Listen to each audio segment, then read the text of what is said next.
Hey everybody, it's Jade Johnston with the Bar Hill Group at Remax Camosun. I'm here with... Hello everybody, it's Andrew Plank here with the Vibe Real Estate Group and Royal LePage. How are you today, Jane? I'm well. How are you, Plank Andrew? I'm good. I'm here at my new listing that's coming up next week on Sumac, 11441 Sumac. It's a beautiful 3-bedroom house. Do you want to see it? Yeah, let's see it. Okay. So we're just doing a realtor open today just to see what it looks like. So they took out a bay window here and they stuck in these beautiful doors. They have custom built cabinetry everywhere. I'm in the kitchen right now, all new appliances. They took out a wall here to open it all up. And I love this. They have this gorgeous. I was trying to look this property up before. Is this a large property in the Martindale Valley, or is this? It's in North Saanich. It's in North. Okay, okay. Google Maps had me wrong. It's right off of Ocean Spray. Right. So 3 bedrooms, 1, 2, and I'll show you the primary bedroom. This is rancher style. So here we are. Yeah. Nice. Good retirement home for someone, or? It's what we're doing today is just getting feedback. So this is every tile floor in this house has heated tiles. What's the price point on this? And that's what we're doing today. We're getting feedback on the price. Okay. It has a double car garage and they built a studio, which is really lovely. How big is the lot? 1 acre. 1 acre. Okay. New septic. All right, folks, send in your thoughts on price now that you've had the tour. Yeah. New septic. Oh, they have a Tesla wall charger. They have 3 heat pumps. Yeah, it's really nice. I love this house. Anyway, I would buy it, but I'm the listing agent, so there you go. You can't buy it. Conflict of interest. Too bad. So sad. Okay, so let's do this today. Well, first of all, tell me how your week was. Again, it's been a busy summer, pretty steady. Not so busy that I'm pulling my hair out. Can I use that anymore? I don't think I can say that. But not so busy that I'm pulling my hair out, but steady. And so writing offers, closings happening, talking about listing properties, meetings and so forth. So yeah, it's been pretty good. Summertime is typically pretty slow, and for the level of business that I do, which is, I'd say I'm a pretty busy agent, but not, like I said, I'm not always in the top tier. I find that the pace in the summer has been busier than most. Yeah. I found, so I went away in June. It was really busy before. It's been really busy and then steady after that. But I do feel there's a bit of a lull right now this week. And especially, I think this weekend will be totally dead because the weather's been crappy this week. So people will want that one last weekend out. Can you say crappy on our show? Is this like, do we need to put warnings out to children? You're so funny. I know. I'm not actually very funny. What? So today we're going to be talking about what to expect in your home. I called it mitigating the mess because when you purchase a home or when you sell a home, everyone wonders like, how clean should I leave it? Or what am I going to expect when I come in? So we're going to talk a bit about that. And I put in some strategies for mitigating it as well.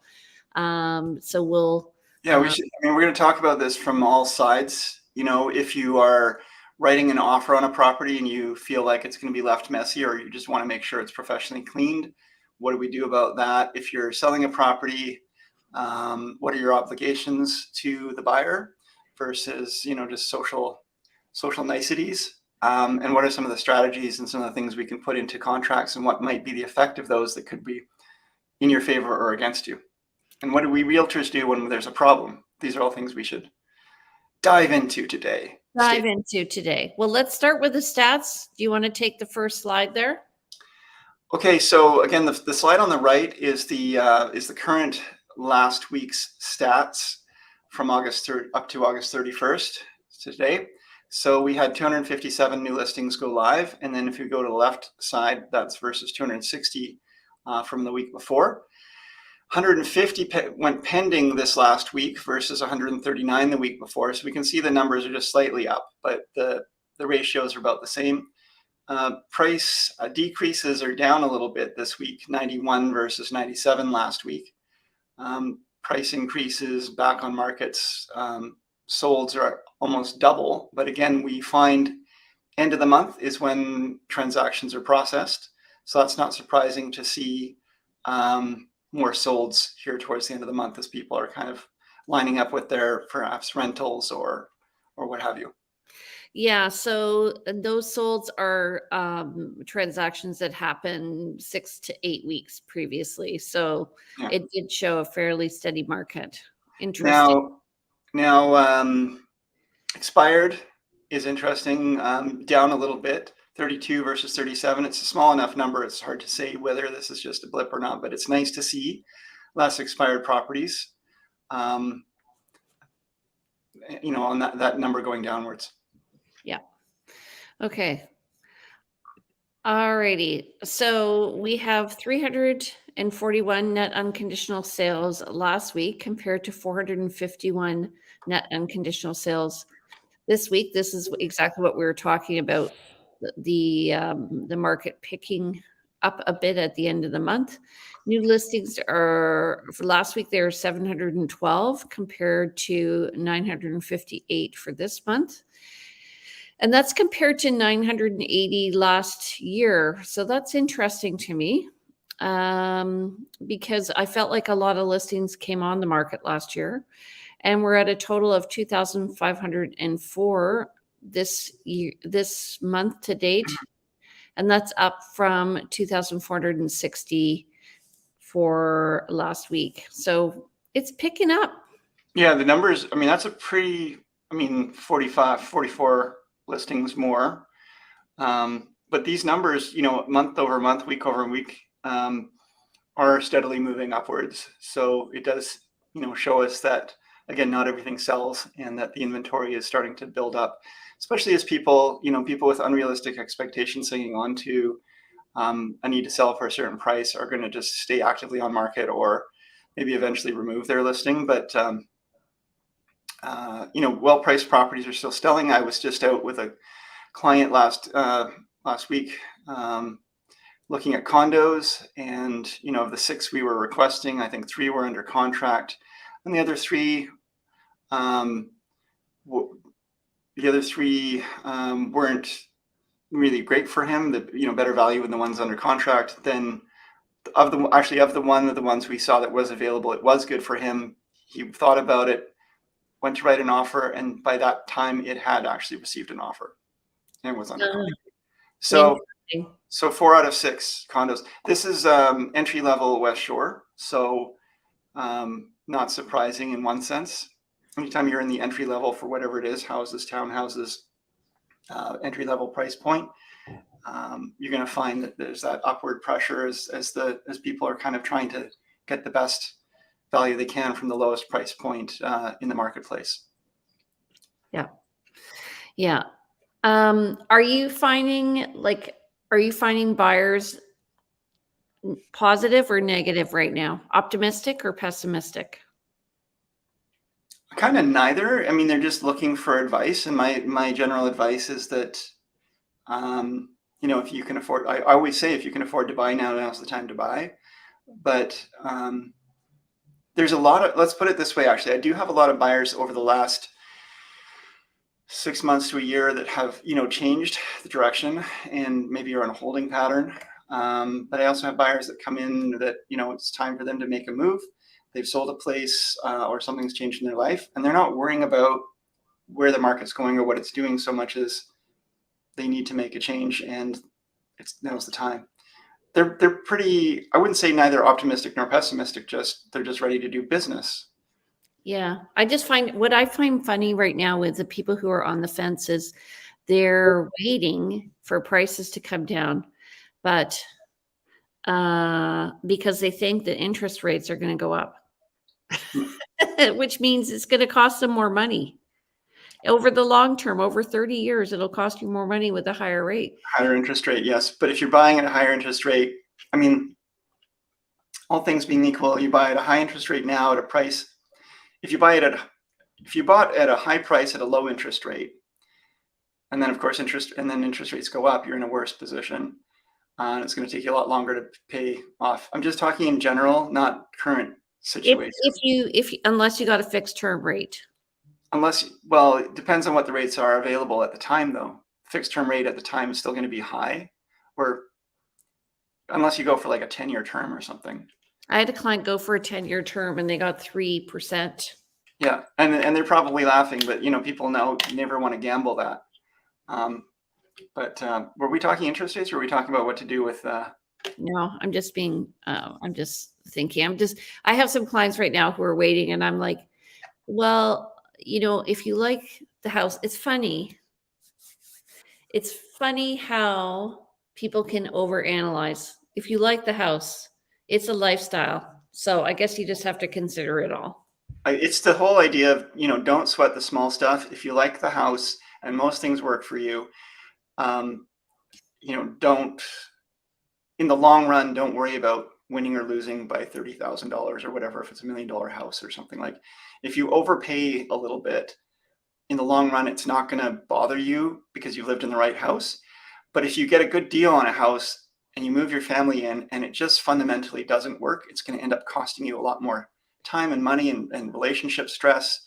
And your kids may not be going to the schools you wanted, or there might just be other, like, you do not want to miss out on the right property just because of price. I mean, obviously you can only afford what you can afford, but we moved into a house that as a rental, and we did renovations for the owner for free in exchange for rent.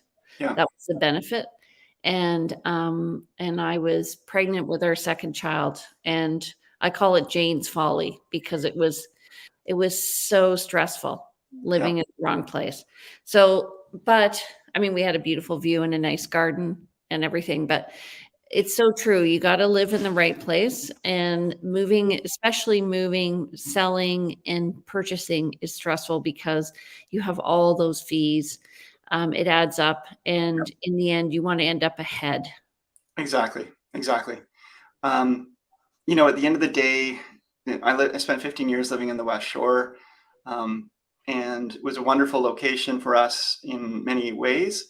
But from a work perspective, because at the time I was working my retail business downtown, it was a long ways to go. We had most of our friend community was downtown. Getting them to come out to the West Shore was more of a struggle. So, now that I'm living back in the core for myself and for my business, like it has probably, although it's cost me more to live downtown, not down in the town, it also allows me to make more money. Yeah. And be more comfortable and enjoy my life more in general. Yeah, we all negotiate time and money. I still live in the country. I like it because it's funny. I grew up downtown. I probably would love living downtown. I grew up in a Fairfield type area, Briar Hill. Briar Hill, yeah. But I do love living in the country because it's so quiet. So, except for the helicopters. Yeah, we get a lot. We get some road noise and screeching of tires and such down below at times. And that does bother me, having come from, again, more wooded location, but there's always the give and take. So, okay. Next. We've got buyers. We're taking them through a place that it's clean as a whistle. There's no concerns. Okay, that's great. We're taking other clients through a place. It is cluttered. It is dirty. It's tenanted. We don't know what we're going to receive at closing. Okay, so A is what everybody thinks is going to happen, which is you're going to have a nice, shiny, clean place when you move in, and everything will be perfect.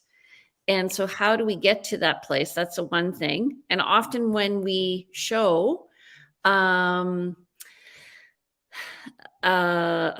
my God, I just got a text in the middle of my show.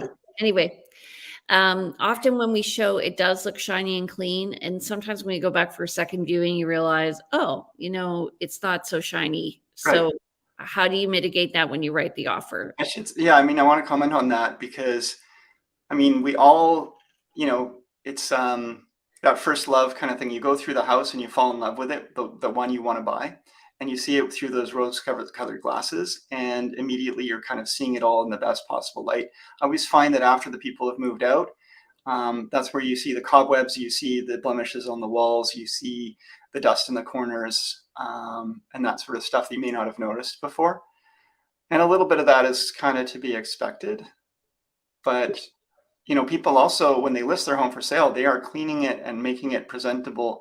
And it may be a false front, showing that, they've got this wonderful clean home. But the minute the offer is accepted, they can go back to living the same way they always had. It's like that picture of the guy who's sucking in his gut. Well, the pretty girl walks by and then she's gone and, and the buttons are blasting off, right? That's what happens. I don't know what you're talking about. Yes. So B is probably normal, and that's usually actually what we see in the garage, or we'll see it in an attic. And so we do put that people should remove their personal items in the contract just to ensure the buyer is protected.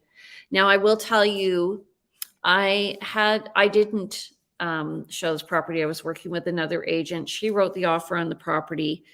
And when I met with the buyer to move in, the other agent wasn't there.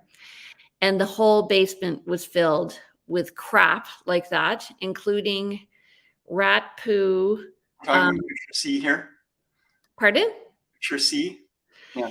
Yeah. No, it was B. Yeah, I guess C. And C, I'll talk about C in a bit, but B with rat poo, sex toys, needles, you name it. It was just so bad. I called the realtor, and the realtor's like, well, you didn't ask us to remove the personal items. I was like, oh my God. And they took Was this a foreclosure? What's the situation for the sellers that do? What is your awareness of that? I think that it was obviously somebody wasn't totally there mentally. Yeah. And the agent, to this day, I bet you she doesn't know why I don't talk to her, but I will never speak to her again. This is the agent that worked with you, or the agent that was a listing agent? The listing agent. Okay. I mean, the buyer agent was remorseful, and she. I would hope so.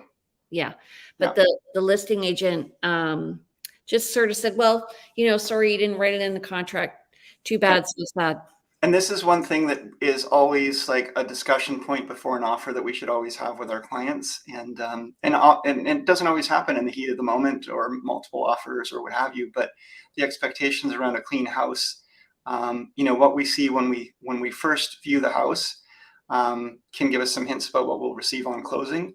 And also, the pros and cons of writing these kind of things into the contract, because, someone with those mental health issues may not have the time or energy or money to deal with a clean.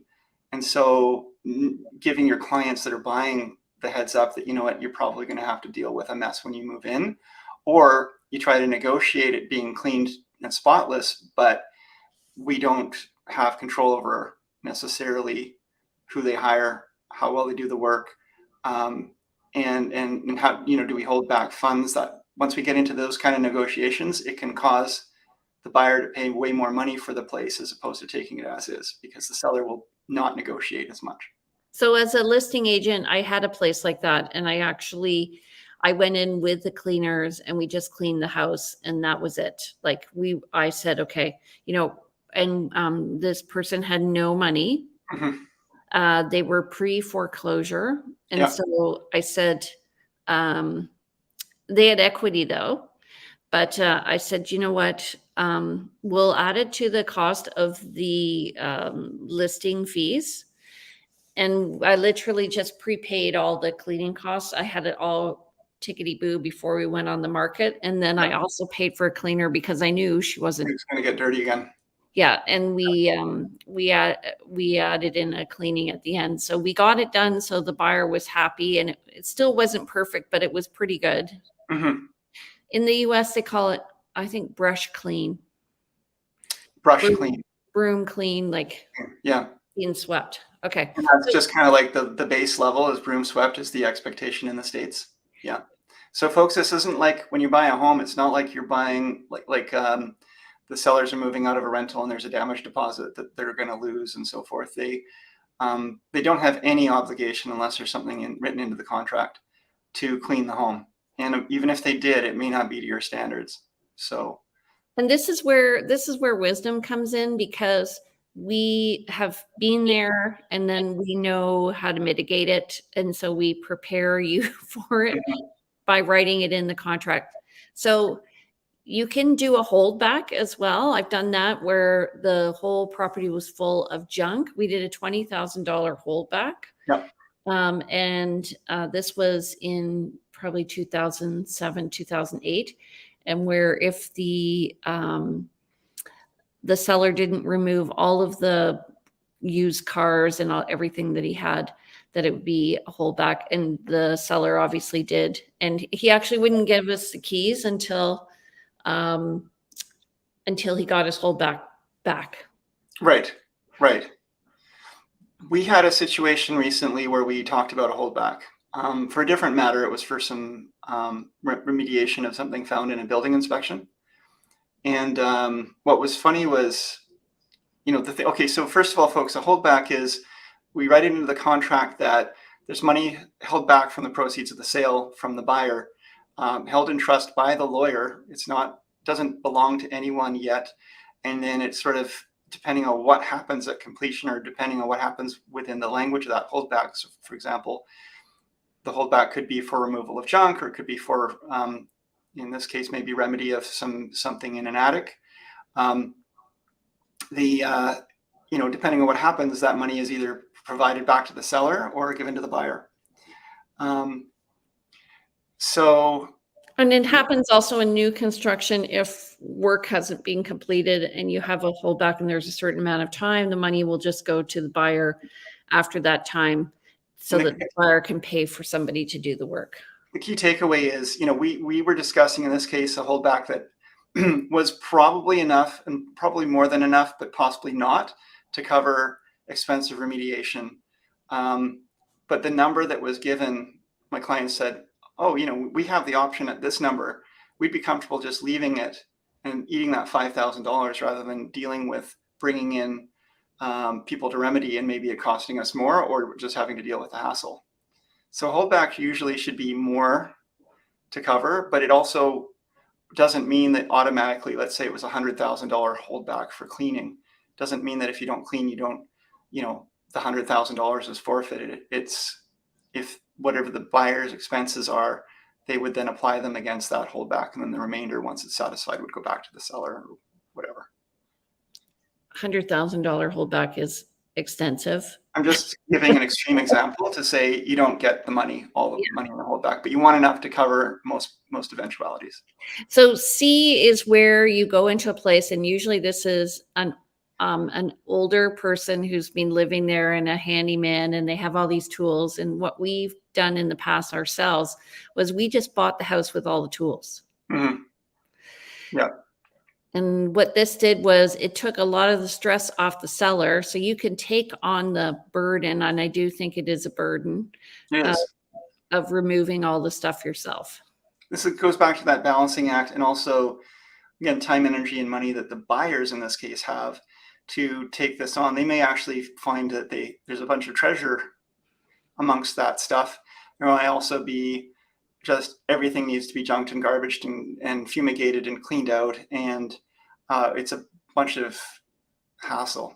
But if it means the difference between buying the home on the property and location that you want, and knowing you can do the remediation on it or not, you might be willing to take that risk. If it's the difference between saving $20,000 because the seller was more than willing to work with you.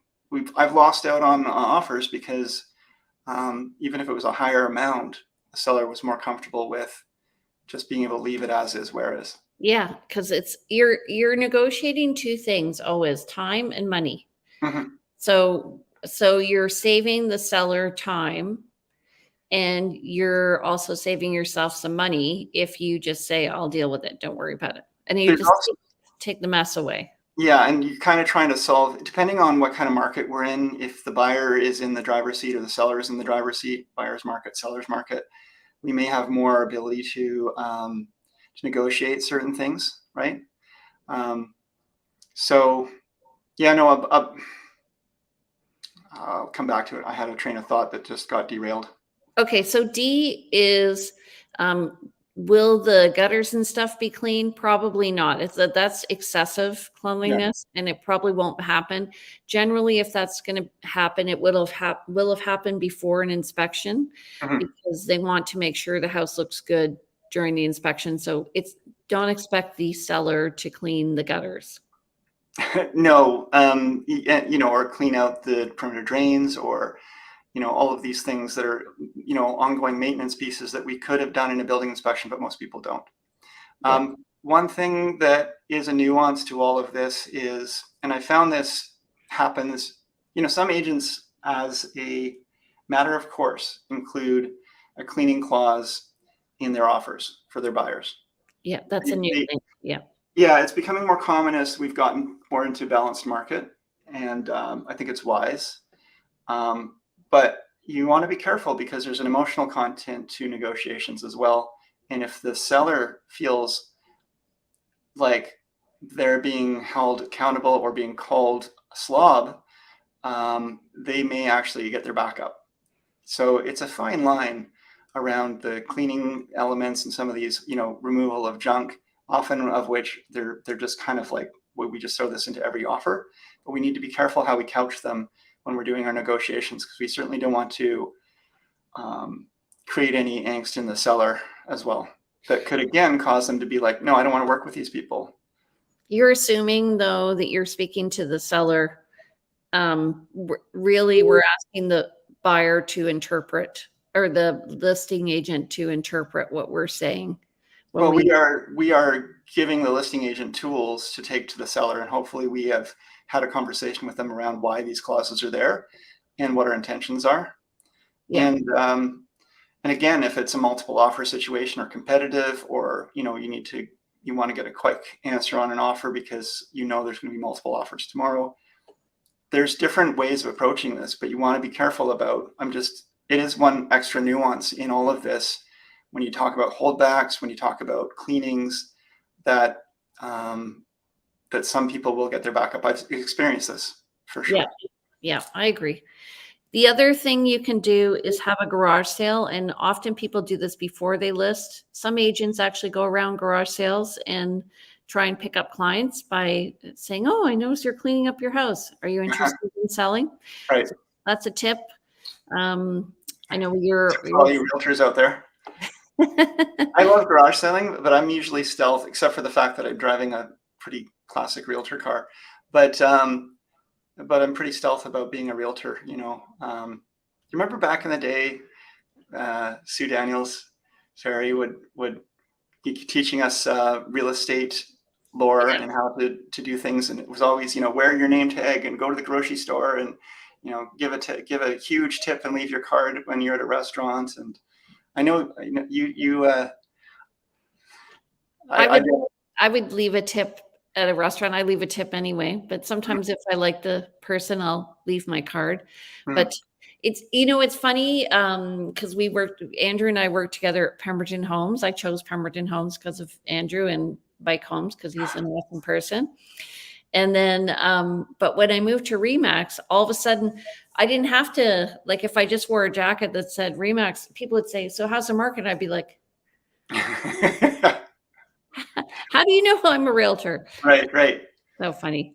Good point. Anyway. So, but we're actually doing a garage sale in our neighborhood this week on the 9th, next week. Yeah, and I'm like, I can't wait to get rid of stuff. I do find it's a burden. And I said to a client the other day, because a lot of people do this, they plan their purchase around their dining room table, which is an heirloom. Right. You're spending $1 million and you have this, you know, $2,500 table or Yep. whatever, and you're Yep. planning your whole house around it. And I get it because you break bread, with your friends and family at the table, but still, just remember you own your stuff. It doesn't own you. No, I mean, in that case, that table is kind of the hearth of the home in one sense. I mean, it's that the hearth was always the place where people gathered, around the fire or what have you. And in this case, that table represents that. So wherever the table goes is home. And I get that. But if you're, I mean, I'm that brought up for me, working with a client a couple of years ago who's, they had a family member that had a big truck, and the family member it was each child, it was their son. So he was going to be moving out at some point in the next few years. But everything was wrapped around trying to find a place where this, a garage for this truck, which was over height and everything. And it's like, we weren't able to find a home at the end. They ended up renting because everything we looked at that could match that particular requirement added to the cost and took it out of her affordability. And it's, there are certain times where you got to kind of think about what are the priorities here. And if that was a priority, that's their business. But yeah, don't get caught up in that. You've got to try to think a little outside the box and let go of some of these things if you can. Yeah. Okay, so the mitigation strategies are put it in the contract, ask for holdback, potentially get a professional cleaning clause put in there, or as a listing agent, get it cleaned before, Right. and do a garage sale and get rid of your stuff before you even list. Now, how often, and I've had this happen a couple times recently, and this is partly on me, probably having more conversation with my clients around this, but also certain clients I find, especially younger generation, I suppose, sellers, don't necessarily have the same idea of cleanliness as others. And so even though there's a discussion around cleaning, even though there's something in the contract that says it will be left in a clean and professionally cleaned manner, perhaps it's not left in the same kind of quality, or at least everybody's got a different sense of what clean is. So we were at a property the other day and it was clean, but then we actually looked behind the stove because we wanted to check to see if there was gas coming in, and it was disgusting. And Yeah. so, I asked for it to be clean, professionally cleaned, and around the appliances and the washer dryer. The other thing is washing machines often are disgusting. And anyway, just thinking of washing machines that You got distracted by washing machines. It's funny. I've opened up, but this is a personal thing. And I often say to buyers, okay, so maybe they did get it professionally cleaned, but just so you know, cleaning is also a personal thing. And so your level of cleanliness, you just have to understand you may have to come in and clean it. Yep. And it's definitely happened a number of times for my clients recently, either buyer clients moving into a property where the seller, it was a tenanted property, one of the more recent ones, but the seller, it had been vacant for a little bit and the seller had been there doing some work and so on and so forth, but he had left it in a not very clean manner. And my client was really upset because she felt like he should have done better. And this is the thing, there's a bit of a handover here. There's a bit of a social contract, I guess, but there's also, some people say, I've sold my place, I'm moving on, and I'm emotionally divested and I'm done. So when you get the call, I guess the question is, when you get the call, hey, my client's just moved into your listing and X, Y, and Z they're unhappy about. One appliance isn't working. There's some dust in a corner. There's some junk left. There's whatever. Do you just not get those calls? I never get those calls. Yeah. Well, first of all, you can mitigate that by doing a walkthrough with the seller before they leave the property, so that this is not happening. But with regard to appliances, this is an interesting contractual thing because there's a line drawn on the day of possession. I do ask sellers to let me know if something happens between when we went unconditional and before closing with an appliance not working, because everything should be in the same order as when they saw the place and hopefully when they did an inspection. Mhm. And so I've had clients do things like replace a burner on a stove, or maybe they need a toaster oven or something. But yeah, like who's responsible for that? And that's always the The question. realtor. It's almost always the realtor. That's the ongoing joke when it comes to appliances and that whole turnaround. A lot of realtors have bought appliances over the years. Yeah, It's not our responsibility, but we do smooth it over. want to smooth things over and just help everyone move on with their lives. So anyway, Jane, it's been 36 minutes, and I think we both have to get on to doing some stuff here. Okay, quickly, do you have any needs and wants? I think I mentioned earlier, I really could use a condo, 1 bedroom or 1 bedroom and den or 2 bedroom in the West Shore under 500,000. Preferably open floor plan, preferably quiet location, preferably a good workable kitchen. So that's one for sure. And currently under contract, we're hoping to be under contract on my other townhouse buyer, and going to be looking for a house up to, I'd say 2.2 million. I think I mentioned this before, for a family in the core, near good schools, near good. It doesn't have to be brand new, high end, just a good location, good home. This should be pretty doable for them, but so far we haven't seen anything. Okay, well, I did talk to a potential seller, and Okay. they're not ready. So sorry All right. about. Okay. Okay, so we do have this listing coming up. So it's 3 bedrooms, 4 baths. They built a brand new studio in the back. It has it's about 300 square feet, just under, and it's not zoned for living, but it has three-piece bathroom. It's has all the equipment for a photography developing studio, and has its own hot water tank and heat pump. It's really nice, and it has huge ceilings, like 14-foot ceilings. And then I have a buyer looking for a place with a suite in Machosen, and we really like that Saddleback area. We went to see the listing on Saddleback right now, and it's too choppy for them. So if you have something that's maybe a little more modern, they're interested in something like that. Okay. Alrighty, and so you guys, we are on every Thursday morning at 9:30, so please tune in. Next week we'll be going over the statistics and figuring out what's going on with the market. A lot of people are asking right now. Part of what's going to happen is there's going to be an interest rate announcement in September, so that will affect things strategically, and perhaps after that we can talk with a couple of mortgage brokers and see what's going on.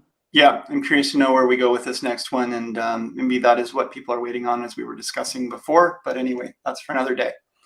Jane, Okay. it's wonderful to see you. How do people get in touch with you? Reach out to me at 250-360-6106. Email info@andrewplank.com, and you can check out the website at andrewplank.com as well. Okay. Hi, Melanie. Thanks for tuning in.